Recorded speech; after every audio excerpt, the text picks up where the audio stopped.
Welcome to the Gate series. Today we're going to be talking about Gate 14. This is the gate of power skills. Doesn't this sound cool? Like just a superpower? I love this.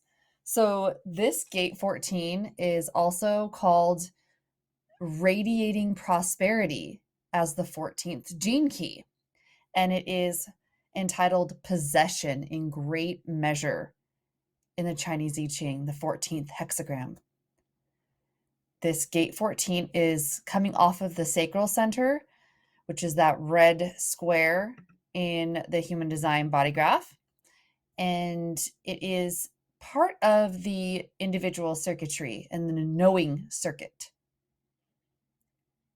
It is located in the channel 214, which is the beat. And it is fitting that it is coming off of the sacral center because it is about our workforce energy, and especially in the shadow and in the gift expression.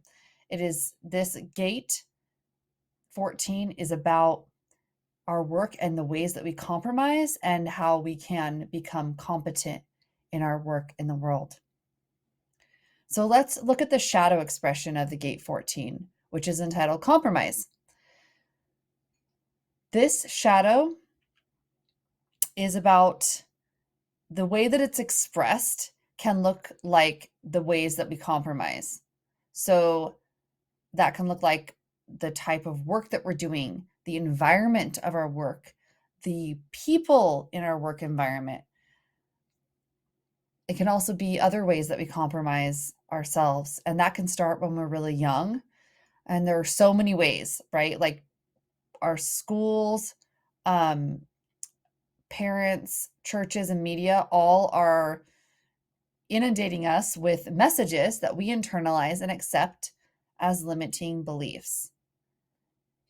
We begin to believe that our dreams will never come true and that we cannot actually do the work that we love, that we must choose something practical or safe. So this sort of compromise happens gradually over time. The shadow of compromise tells us that our genius will never be manifest because it would mean making our family upset or going against the grain or fill in the blank. So the fact is that we're all born with genius, and it's just a matter of if we actually get to live that out in our lifetime or not. Genius is not actually intellect, which is often associated with. True genius is really as Richard Rudd says, is a guiding spirit or our higher self that denotes great creativity, originality, and enthusiasm. When we are living from the shadow of the 14th gate, we cannot prosper because we are following rather than creating.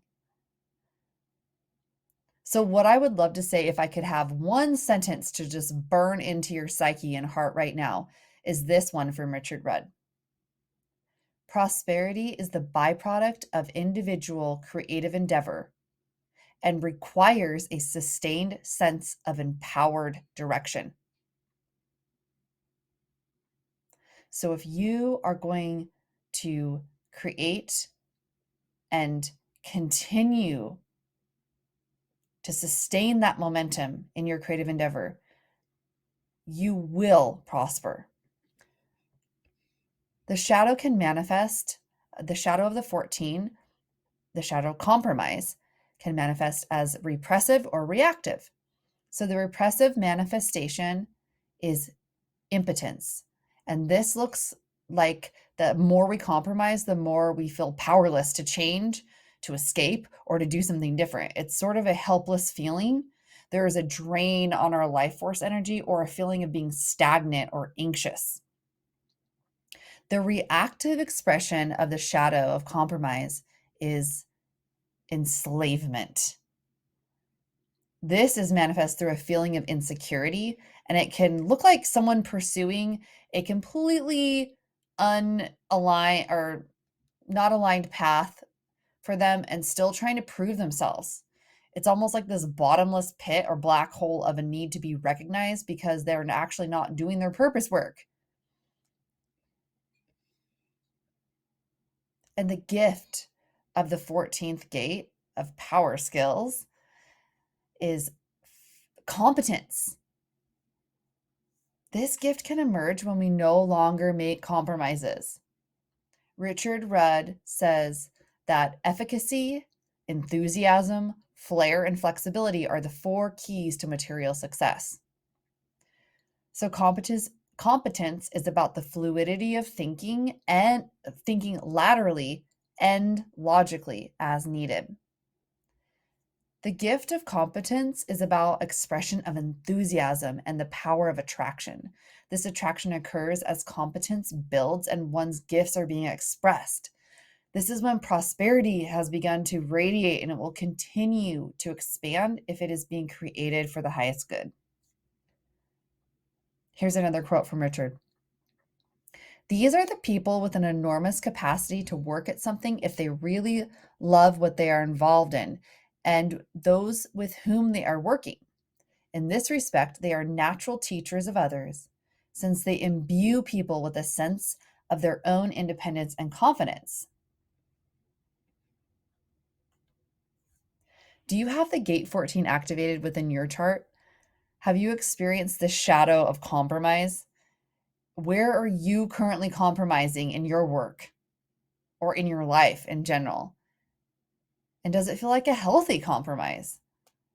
I would love to know about your experience in the comments below.